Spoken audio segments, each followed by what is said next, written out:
Hello, good afternoon. A very warm welcome to all of you. This is the first opening session of our inaugural Democracy and Governance Practice Retreat, which is the first annual retreat for European public servants and civil society. My name is Maria Kumin. I am the lead of the Open Governance Network for Europe and also lead of this initiative, this democracy retreat. I'm going to first give you a bit of background on the retreat and the aims also of our first session. We're faced today with unprecedented common challenges, from tackling climate change to navigating digital transitions. And civil servants across Europe are facing these common challenges that all call for democratic, transparent, and accountable solutions. The COVID-19 pandemic has exacerbated these problems, calling into question citizens' very trust in their own governments and institutions, and in their capability to reach common and sustainable solutions to these problems. And at the same time, we're taking significant opportunities head on. The EU has called for a new push for European democracy, while it's just launched its conference on the future of Europe and the Democracy Action Plan, for example. Many European governments are taking ambitious commitments to taking great strides to strengthen their democracies at home and also support democracies internationally. The EU and its members are embarking on transformative commitments for climate action. And the Union is also working together to vaccinate entire populations, to support vaccine rollouts abroad, and invest billions of euros for pandemic recovery and resilience, all with the aim of building back better through this crisis. Now, our objectives for this retreat: in response, 10 partner organizations have all come together to create this democracy retreat, to bring public servants together with civil society from all across Europe, from the city levels to regions and nations to the EU level. And we bring these civil servants and civil society together to share, learn, and also challenge new approaches to democratic participation and transparency and accountability, and also how they work in practice. The retreat aims to help civil servants and civil society co-create better policy making and better public service to build civic trust back in institutions and ultimately build stronger democracies, which are better fit for crisis and beyond. To launch this retreat, I am absolutely delighted to kick off this opening session hosted by the Portuguese Presidency of the Council of the European Union. And I'm honored to introduce the Portuguese Secretary of State, Maria de Fátima Fonseca. She's the Secretary of State for Innovation and Administrative Modernization in the government of Portugal. We're going to discuss Portugal's experience navigating the pandemic and how the country's democracy has reshaped through this crisis. And following our conversation with the Secretary of State, we'll zoom out for an expert conversation on the big global trends facing democracy through crisis. And we're going to draw out lessons for Europe's recovery from that. And that conversation afterwards will be with Ken Godfrey and Richard Youngs, the co-founders of the European Democracy Hub. Just 2 points on housekeeping before we dive into our conversation. I welcome you to use the chat here in Zoom for any comments and questions you'd like to pose to our speakers, and we'll turn to your questions a bit later. So without further ado, I am absolutely delighted to turn over to the Madam Secretary. Good afternoon, and thank you very much for joining us today to launch our inaugural Democracy and Governance Practice Retreat. I have a couple of questions for you, and I'm delighted to have this initial conversation. So Portugal's governments, from the local level of municipal government all the way up to the national level, have all made significant changes through the pandemic to adapt to changing citizen needs and, of course, to this changing environment, ever-changing environment and its demands. I'd like to ask you, what cuts through to you as being the greatest opportunities and perhaps also the greatest challenges that your governments have been facing to adapt and protect and strengthen the country's democracy through this crisis? Hello, Maria. Thank you for your question. I'm quite delighted to be here with you today. I'm quite honored also because it's really a pleasure to be able to discuss our core values, all that we stand up for. And I like the name of this democracy and governance practice retreat is actually great, because this means we will be discussing not only the values that unite us, but to discuss the ability to go beyond words and principles and actually put those values into practice. And that question which you pose is really important. Portugal joined the OGP in 2017 in good time. We did it because we are committed to support and reinforce our democratic system with full citizenship, civic participation, and innovation. And those things are interlinked. And if anyone doubted the importance of these values and this of our societies, I think this pandemic has taught us a lot. I think perhaps the main issue that we tackled, and this is quite a challenge, but also a huge opportunity, is to deal with trust in the digital public services, which are still brand new for many people. And trust also in government decisions and policies to deal with the pandemic. And this is really both a challenge and an opportunity. I think that Portugal is coming out of this crisis, is dealing with this crisis, and will come out of this crisis as a stronger democracy. Because to build trust, you have to communicate, and we communicate a lot. But you also have to talk with people and actually listen and foster a constructive and permanent dialogue with citizens. And the motto of the Portuguese Presidency of the Council of the EU, which is time to deliver a fair, green, and digital recovery, reflects actually the central role of digital policies, but also focuses on a fair recovery, that is, a fair society. And this requires a strong democratic foundation. And this is what we are thriving for. Talking a little bit of the Portuguese experience, we are envisioning this digital transition as a driver for economic recovery, of course, but also as a means to foster our democratic values.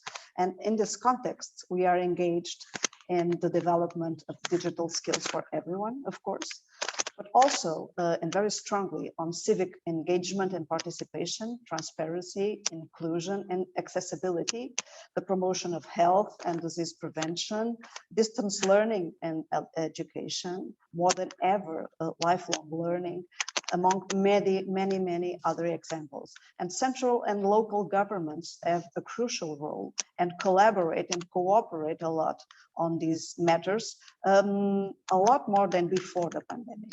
So this has taught us that collaboration is the future, and you have to break all kinds of barriers between institutions, between the state as this entity a little bit distant from the citizens. You have to break that barrier and bring people in. This kind of barriers which are formal and institutional, but also mental barriers, they broke a lot in the past 18 months or so.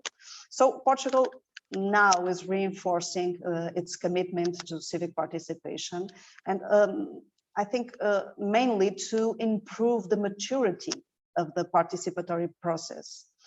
And this commitment is quite important because the pandemic has suspended most of the participatory processes, which still have a huge deal of face-to-face interaction. So we recognize that civic participation is really a central component, a key component of a human-centric and value-based digital society and government. And to promote this digital citizenship is quite a huge element. I will share with you, I think, 3 main initiatives that are in place right now that stress our level of commitment with all this ecosystem of participation and civic engagement and democracy renewal, I think. And these are, first, a new model for the national participatory budgeting process, which establishes a new set of rules that will make it not only more effective in its execution, but also will enhance, we think, the mobilization of people. And this will take advantage on, I think, more than 100 participatory budgets on a local level. So we will strengthen this partnership between central government and local governments to enhance civic participation and reinforce multi-level governance. Secondly, for the first time, we will have a wide participatory budget process in the public sector, within the public sector. And this will position the public sector organizations to set the example by adopting decision-making processes which will involve their own workers. And this will place the empowerment of people as a core element of good management models, and to put people management at the core of innovative public management models. And finally, through the empowerment of the National Network for Open Administration, created in May 2018, we will continue to support the Open Government Partnership, and we will be promoting civic participation and collaboration through the second National Action Plan for Open Administration, which will be concluded in only a few weeks. So I think, to sum up, these may be the main aspects to answer the question that you posed. Thank you very much, Madam Secretary, for such frank insights into all of the different changings and adaptations that you've experienced and that you've seen at the different levels of governance, but also the initiatives that are connecting levels of government and also connecting with other stakeholders. It's exciting to hear you're moving on to the second National Action Plan, and I wish you all the best with this.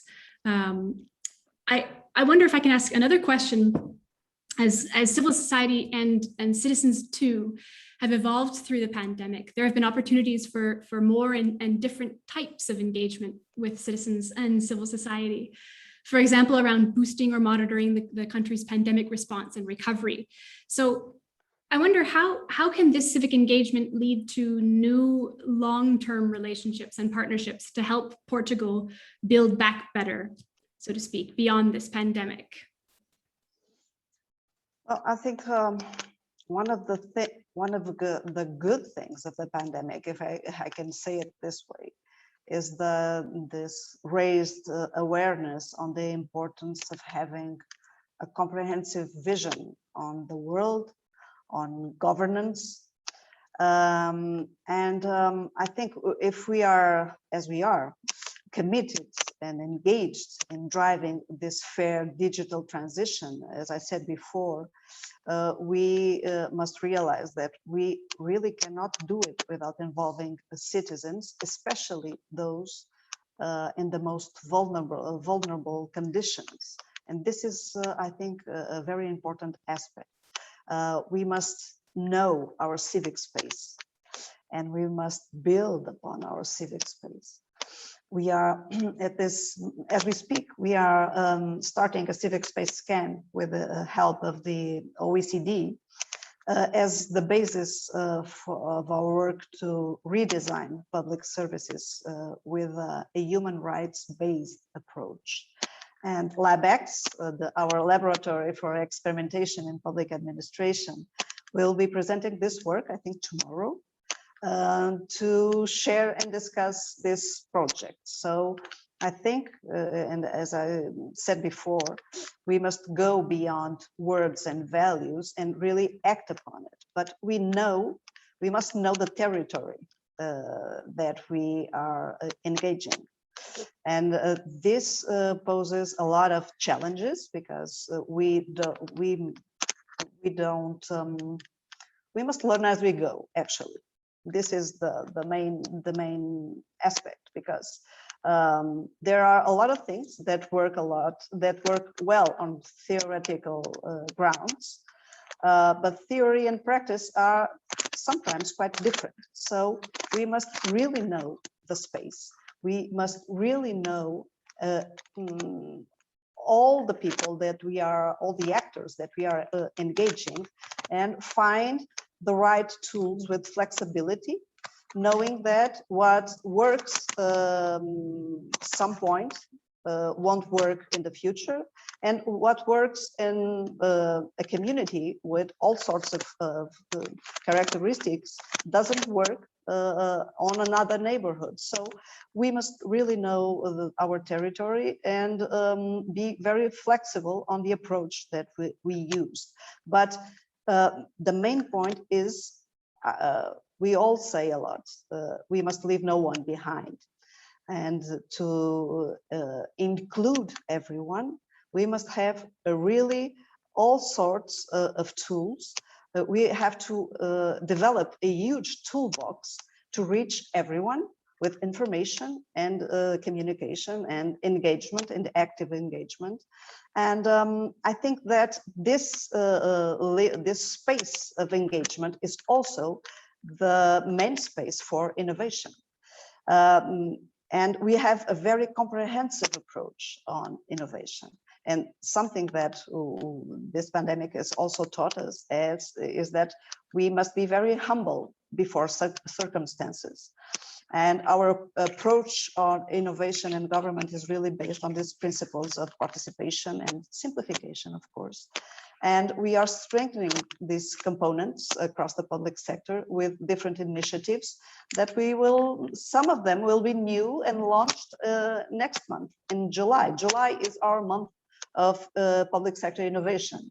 So we will be sharing a couple of new projects. I can't disclose them right now, but I believe this kind of initiative will boost the participatory mindset in our public services and our citizens, of course. But before reaching our citizens, we have to know what participation means behind closed doors. So to build on this participation mindset in public services and to address the civil servants that are in the front line of public service delivery is really a core issue. Thank you, Madam Secretary. I think you've hit many nails on the head here. It's fantastic to hear the new initiatives that you're planning for July, and you've also mentioned the need to focus on civic space and this leave no person behind. Tomorrow we're very excited to work with your colleagues in the LabX for a retreat session on workshopping human rights-based approaches to public service. And in that session, we're very much looking forward to hearing from public servants and civil society across Europe with experience going through these processes to help shape and help actually make sure that the design, the approaches, the methods, the tools are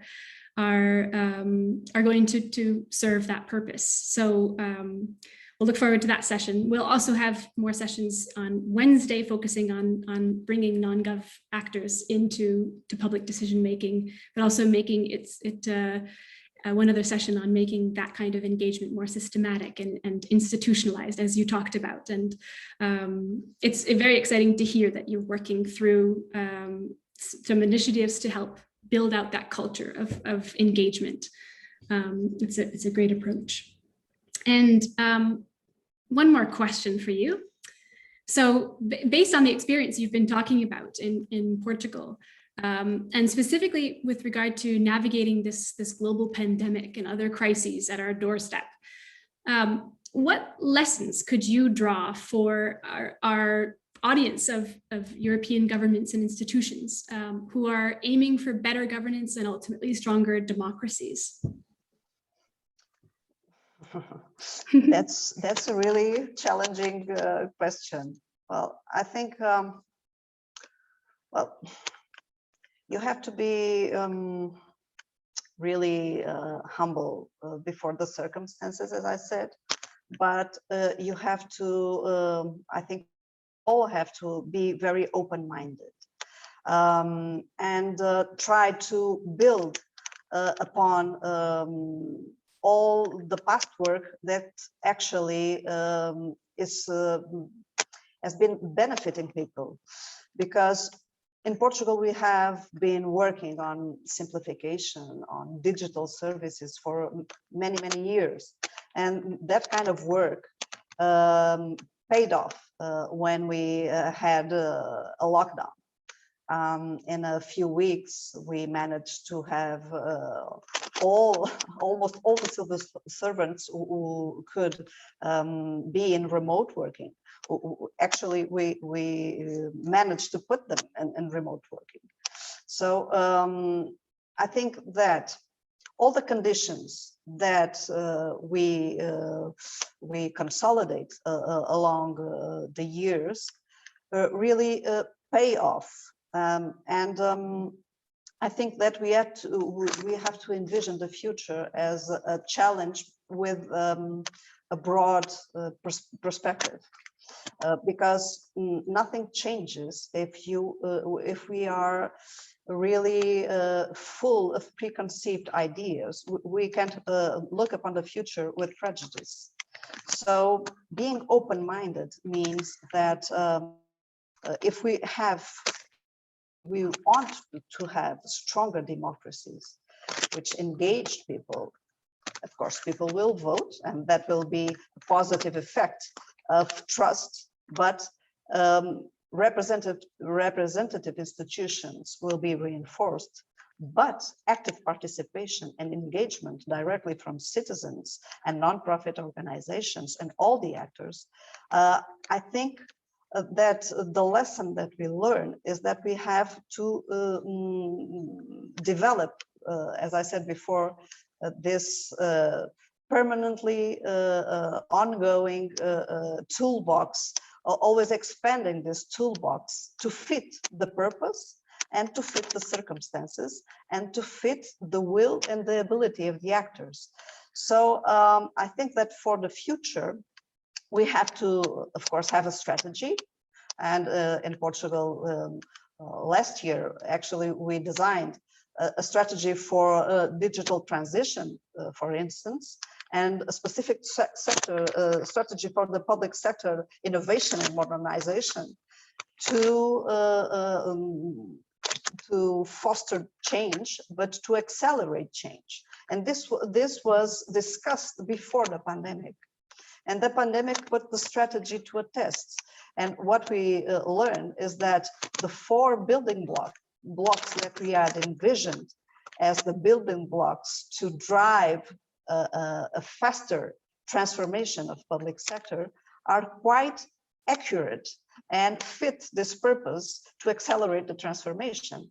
And these are 4 building blocks that are, I think, quite simple and quite obvious, but because they are obvious, they are quite difficult to address unless you put them combined together, all the 4 of them at the same time. And this is what we defend, that innovation in public sector as a capacity, a permanent capacity to address any challenge, any situation, will be fostered by the capacity, the training of public workers, of civil servants, and their leaderships, because you have to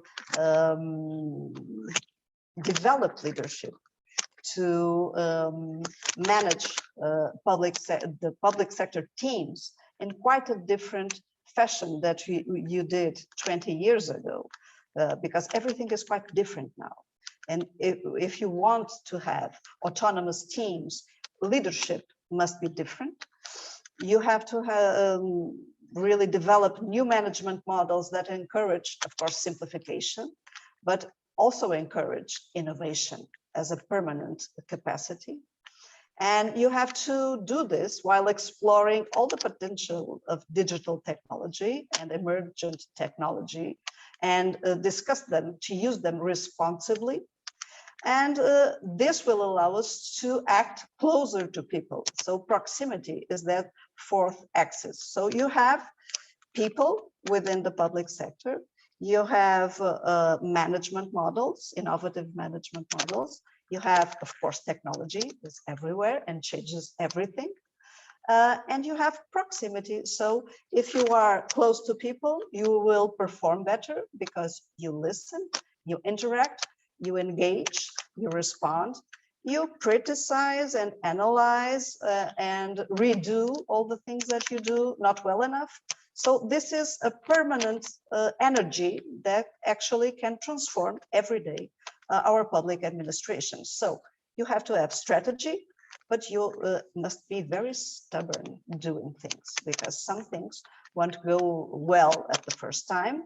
And this energy must be always in place so that you do things differently and you correct and you do things better and address the needs in the way that you do. So I think that this pandemic has shown us that, of course, we are all fragile human beings, but we also are very strong and perseverant. So I think that this energy and this, I think, positivity, after all, and especially this collaborative energy that drives innovation. I think these are lessons that we have been learning in this past 18 months. And with more autonomy and empathy and empowerment of our civil servants and of course all the citizens, and less organizational silos and psychological barriers, I think all of this has changed a lot. And I think that this is possible, and the pandemic has shown us that these principles in practice actually work. And this allows us to, I think, envision the future with greater optimism. You're here. Thank you, Madam Secretary. Thank you, I mean, especially for uncovering some of your insights and experiences on what's worked, what doesn't work, but also really revealing the human side of what it takes to keep changing and to keep adapting and to keep feeding a healthy democracy. I think also that the principle of collaboration too is the spirit of this retreat, and I very much hope over the course of the week that we can harness not just the collaborative energy within governments and across levels of government, but really across Europe. There's a lot that we can learn, and we have learned from you. So thank you very much. And I hope that this, I think that what you've shared with us today will only inspire greater development and greater collaboration going forward. So thank you very much, Madam Secretary. Thanks to the Portuguese Presidency for hosting this and helping make this possible. I wish you a great rest of your day, and thank you again. It's a pleasure, and it has been an honor. I think we will do great things together. Likewise. Thank you. Bye. Bye. So now for the next part of our webinar, I'm very excited to turn over to a expert discussion where we are going to zoom out and take a look at some of the global trends that are shaping our democracies worldwide. So we've started with a view of how Portugal is dealing with the pandemic and other crises, but constantly rebuilding, relearning, and reshaping its democracy from the inside out and outside in. And I'm absolutely delighted to introduce Ken Godfrey and Richard Youngs. Ken Godfrey You are the Executive Director of the European Partnership for Democracy, and Richard Youngs, the Senior Fellow in Carnegie's Democracy, Conflict and Governance Program based at Carnegie Europe. And together, the two of you have launched and co-founded the European Democracy Hub. So we'll hear a bit more of what the Democracy Hub does.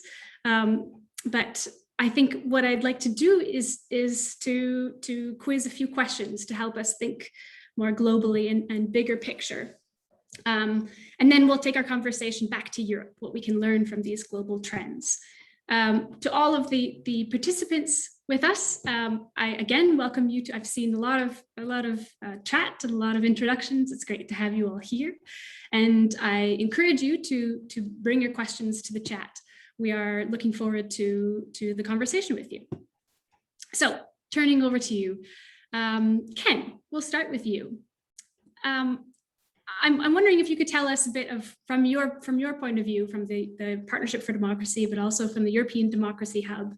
Could you tell us a bit about the global trends that are shaping democracies worldwide, and perhaps draw from a recent paper that you've put out on different kinds of scenarios post-COVID? Thanks very much, Maria. It was very interesting to hear the comments from the Secretary of State. And some of them made me think about the kind of those sort of changes to trends in our daily life that will probably have an impact on democracy, but very indirectly, hard to point exactly how it will happen. But you know, the way that we work, where we live, it will maybe change our voting patterns, things like that. There will be lots of consequences of the pandemic for democracy moving forward. But as you mentioned, so we released the paper last year in September. Maybe I can get to that after sort of trying to highlight maybe some of the trends. I think I'd choose 5 trends that I think are interesting for democracy. The first of those is a pretty obvious one, but it's about digitalization and the fact that so much more of our lives has been, or our working life, as well as personal for many people, particularly I think in Europe and I guess the OECD area.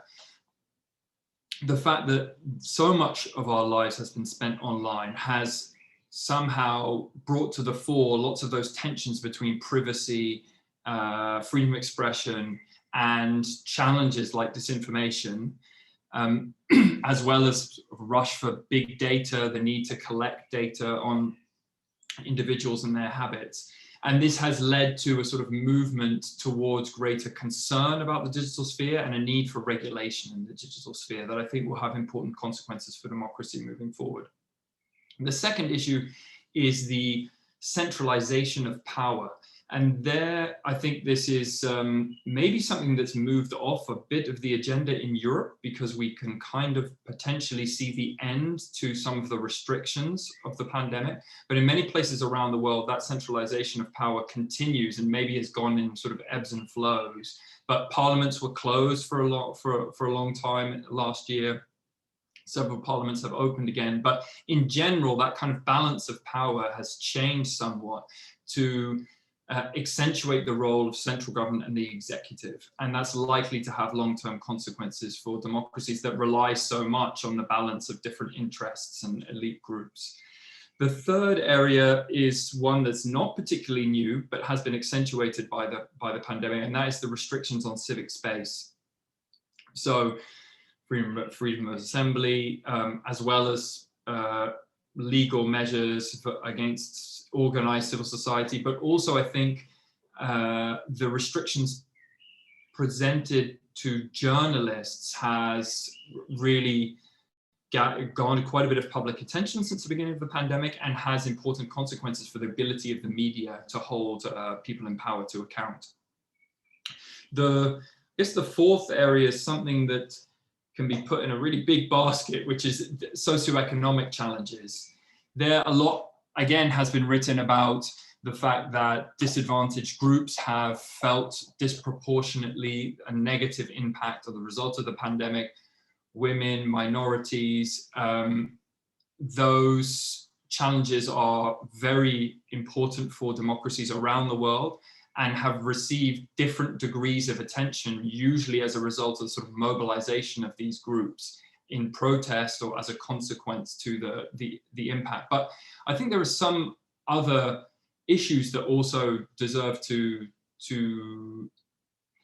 they merit quite a bit of attention in the future, and that is the consequences of increasing public debt and the increase also of citizens' sort of private debt, issues of unemployment. We saw in the global financial crisis the consequences that economic challenges have on the political scene over the long term. And so thinking in the next decade, those are some issues that will definitely trends that are those who are concerned about the integrity of democratic systems need to keep a very close eye on.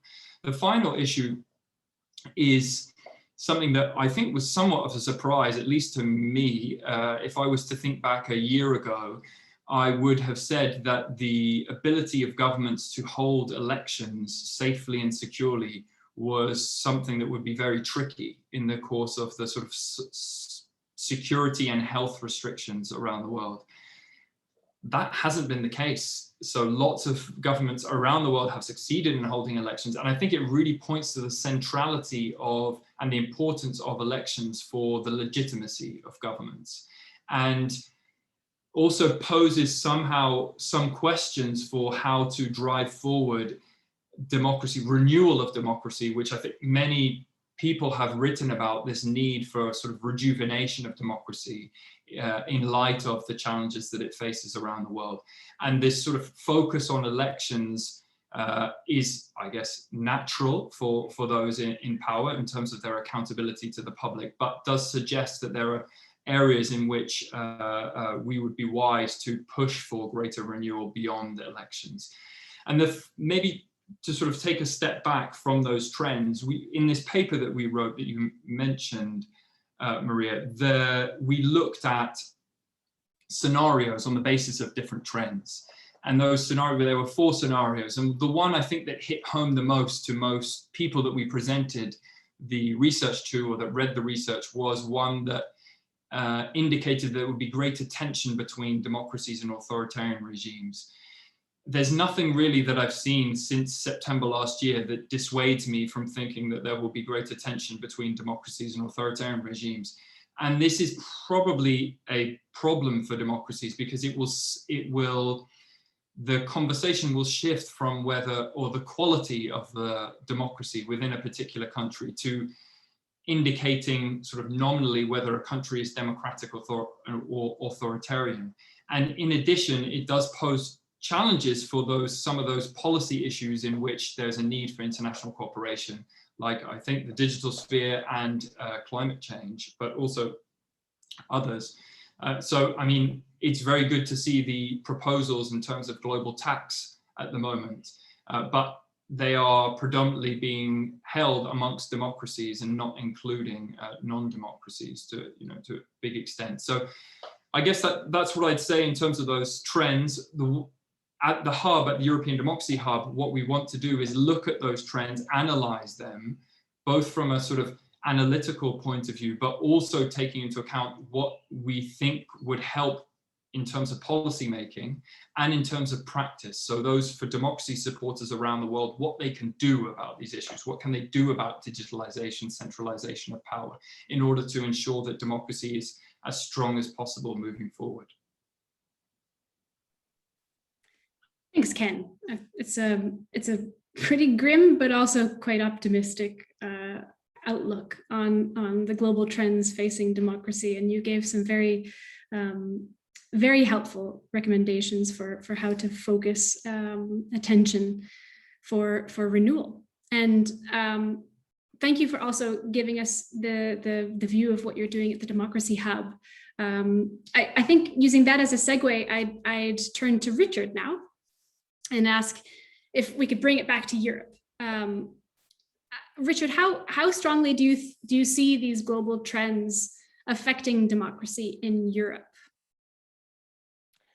Oh, I think they affect democracy in Europe fully. I think that's the big thing to say, that these global trends are very complex, they're very multiple, and Europe is part of those global trends. That may seem a rather self-evident and trivial thing to say, but I think perhaps a decade ago, there was still a sentiment that was prevalent that the challenges facing democracy were challenges out there and didn't really apply fully to Europe. If that sentiment did exist a decade ago, it's certainly not apt today. Indeed, many of the global indices measuring the quality of democracy suggest that the quality of democracy has been hit harder in many ways in Europe than in other regions around the world.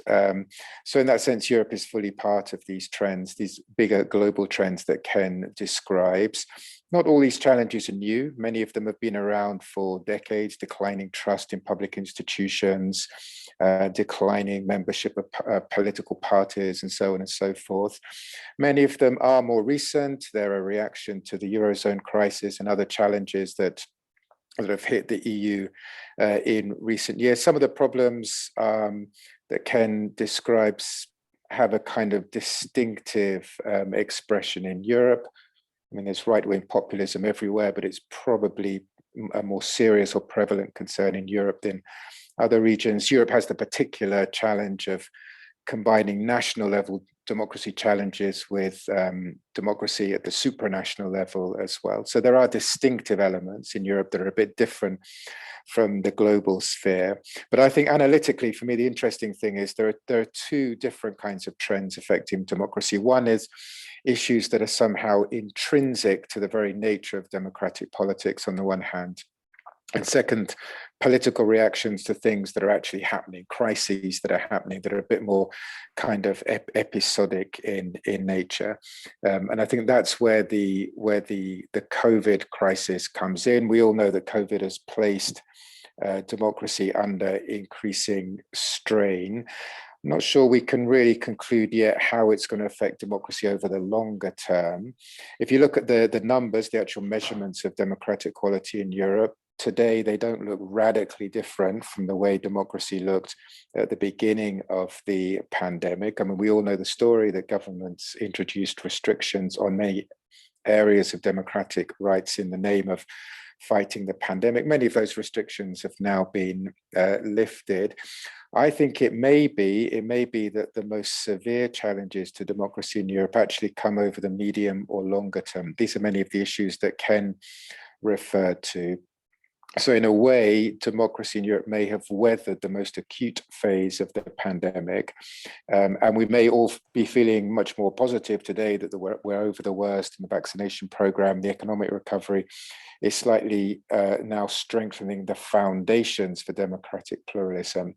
But I think over the longer term, we could find that the difficulties of managing the economic fallout from the crisis could actually put greater strain on European democracy, which is the worrying, the negative side of the equation. But I think there is also the positive side of the equation, and that is because democracy has been menaced so strongly in Europe over the last 10, 12 years, it also means that many political actors' commitment to democracy is also strengthened.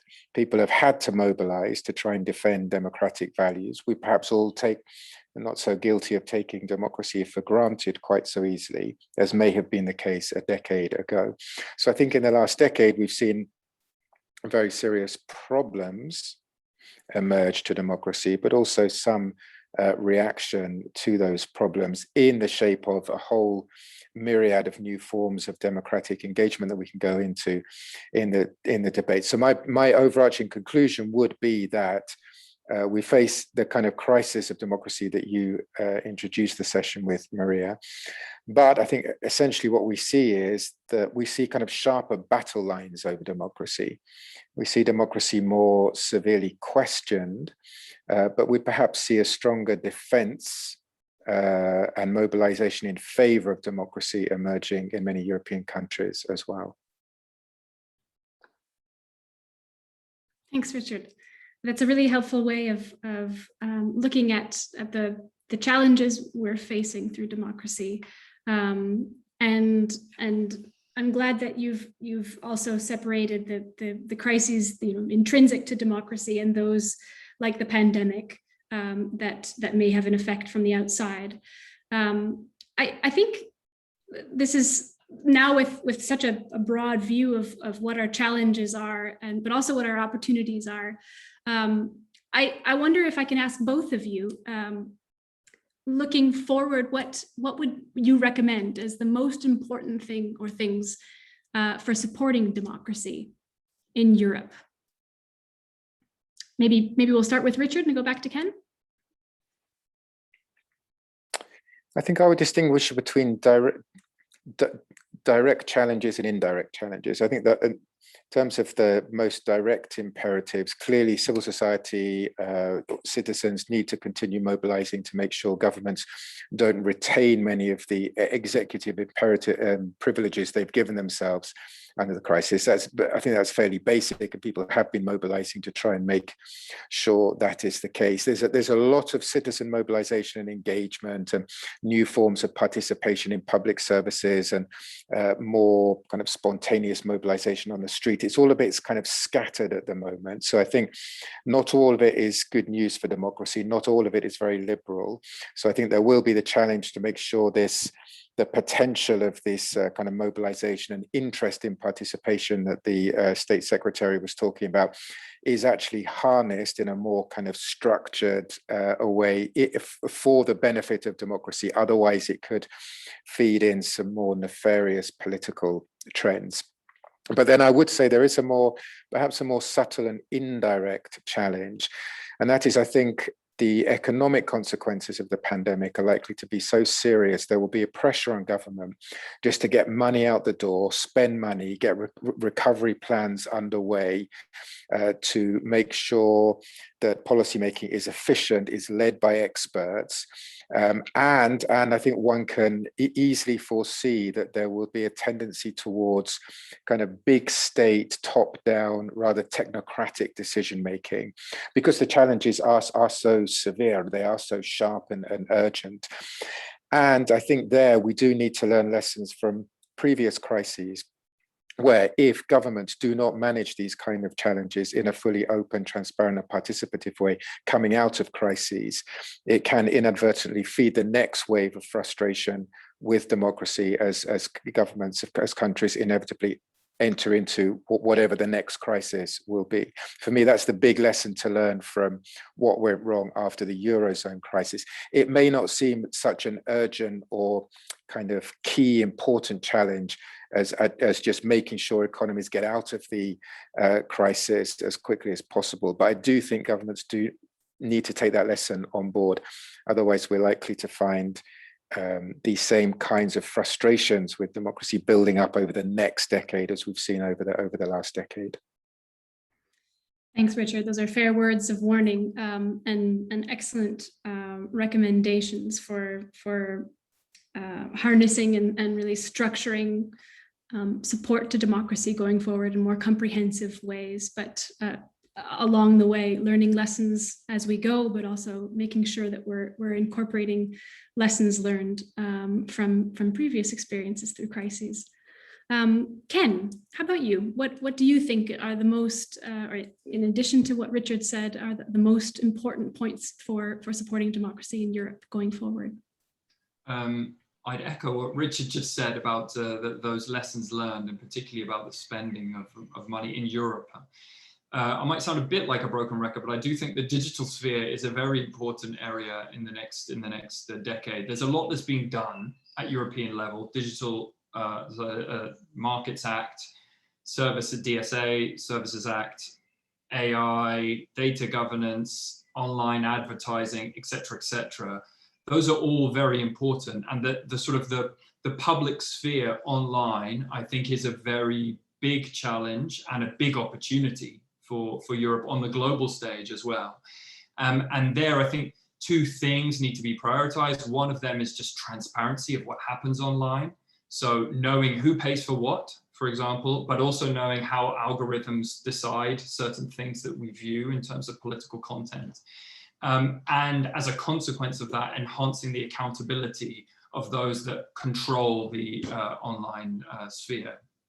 So I think that's a big opportunity. It's also a challenge. I think, there's not going to be a magic bullet of here's the solution. It will probably be a bit of trial and error. And this was maybe alluded to by State Secretary, that there will be a bit, you know, one step forward, 2 steps back, 2 steps forward, 1 step. It will be a bit of hit and miss for a while, I think, but it's still a big opportunity. The second area is really, I think, what the retreat is about, which is sort of participatory decision making, how to make that work.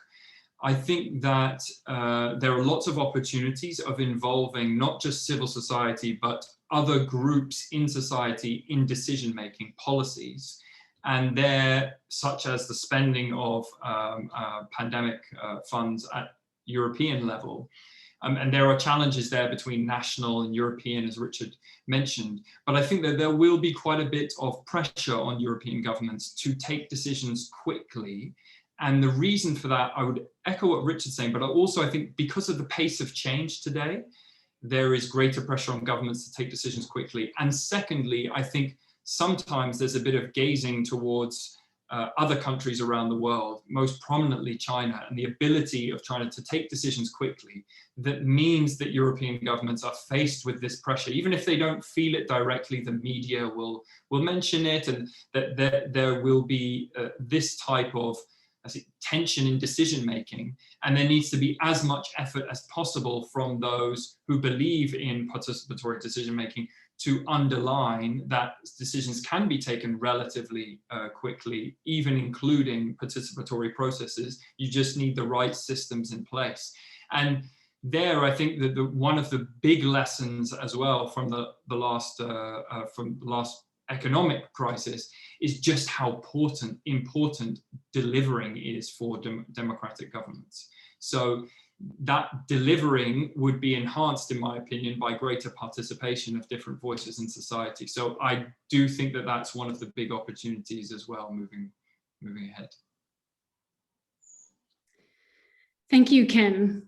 These are all very, very great points. And I think that with both of your recommendations, it's quite a full basket, and quite an, I think, broad and an important basket of ideas and principles to keep in mind in supporting our democracies going forward.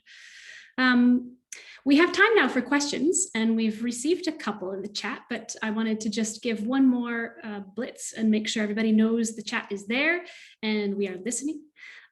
So with 7 minutes to go, bring in more questions. We'll try to answer them all. I have 2 questions. One on civic participation, as that was your closing note, Ken. The question is what are some of the myths around civic participation, and what is needed to ensure it is actually effective? And we're going to be talking about this in 2 sessions on Wednesday, one of which the European Partnership for Democracy is co-leading. But I wonder if you can give some insights, some quick remarks on from your perspective now. Ken, let's start with you.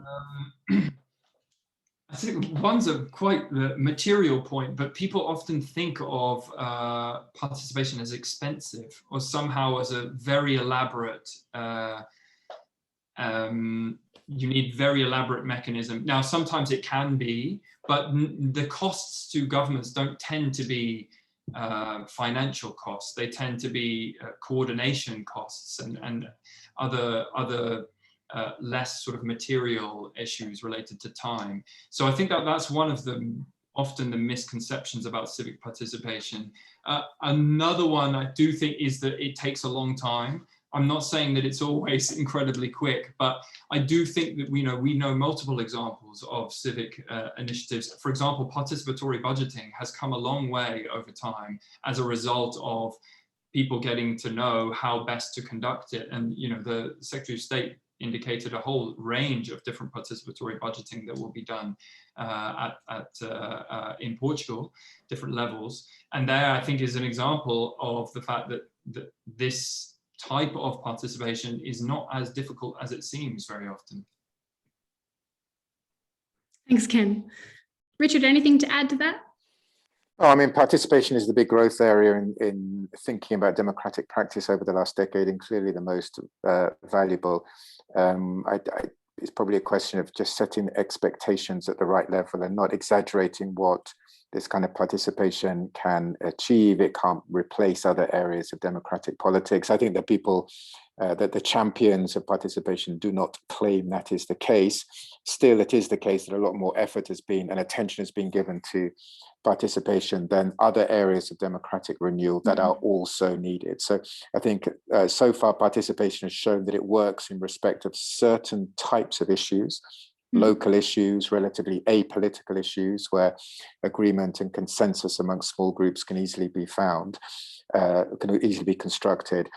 How far participation can be woven into the high politics of democracy's crisis, I think is still to be seen. And I think the challenge is to develop participative forums, including in the public sector, including the kind of things that the OGP is doing, but not in a way that displaces what is really needed to renew democracy, which is healthy, open, democratic pluralism, and citizens having a full range of choices over politics, economics, and social issues. And participation should not be designed inadvertently in a way that actually closes off those kinds of avenues for full democratic pluralism, which sometimes is perhaps at risk of happening.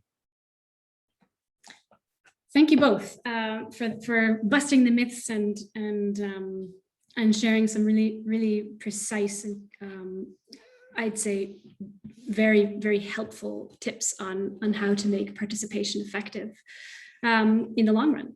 And that also answers one of the questions we've seen on the Conference of the Future of Europe. I think Richard's answer there spoke a bit to that it is very much, well, I don't want to put the words in your mouth, Richard, but it is very much a development in practice. I have one more question. We have 3 minutes, so very quick responses. But from Doreen Grove, she's asked a very important question: what is the impact to democracy that we expect with the looming crisis of climate change, and how will democracies need to change in order to make sure people feel involved and on board? Just drop that one. Regarding the democracy impact of democracy on climate change, I think that there's been a lot of literature out there. A lot has been written about the fact that democracies tend to focus on short-term time horizons. Climate change is not a short-term issue, even though it is a crisis in many ways. But to my mind, the participation is one element. I think, like Richard said, is one element of trying to deal with climate change. But ultimately, I think that the way that democracy will best deal with climate change is through the ballot box. Unfortunately, it is voting in governments that will take the challenge seriously and address it immediately. And we'll see, for example, in the German elections later this year, whether there will be a change, a marked change or not in German policy as a result of those elections. But I think we should be looking at that in elections around Europe in the next couple of years. Thanks, Ken. Richard? Not much to add. I agree with Ken. There are still people, of course, who say that the climate crisis is so serious we should basically suspend democratic rights for governments to be able to implement the correct policies. I think if democracies show that they are lagging in addressing the challenge, pressures in that direction will grow. I think at the moment, we're probably more tilting towards the other direction. There's scores and scores and scores of climate assemblies being run across Europe and other parts of the world. I think these are useful. Their mandates are probably still a little bit narrow. They're still being run at the behest of government set agendas rather than being co-created by citizens, which I think speaks to the central point Ken makes, and I would echo that the assemblies are useful. They haven't really got to grips yet with dealing with the kind of distributional adjustments that dealing with climate change will require. And I'm not sure that they are fully capable of dealing with those really, really intense political issues. And therefore, these questions have to be more integrally part of political parties, and somehow the political parties in the way that they deal with climate issues have to be more open and participative. And I think it'll be more about building in the kind of ethos of participation and mobilization into political parties and into the political system, rather than having kind of standalone climate initiatives functioning separate from that bigger political sphere. Thank you, Richard, and thank you, Ken. I think this was it was really a lightning hour. Thank you very much for helping us frame the issues, frame the opportunities, and also to give us the right energy and kick off to start this Democracy Retreat Week. I'd like to thank you all, including participants too, for your great questions. And I'd like to remind you all that we have the next session, the next opening session, starting in half an hour on essentially feeding off of what we've been discussing here. It'll be a conversation on how to can broaden and scale up open government strategies for stronger democracies.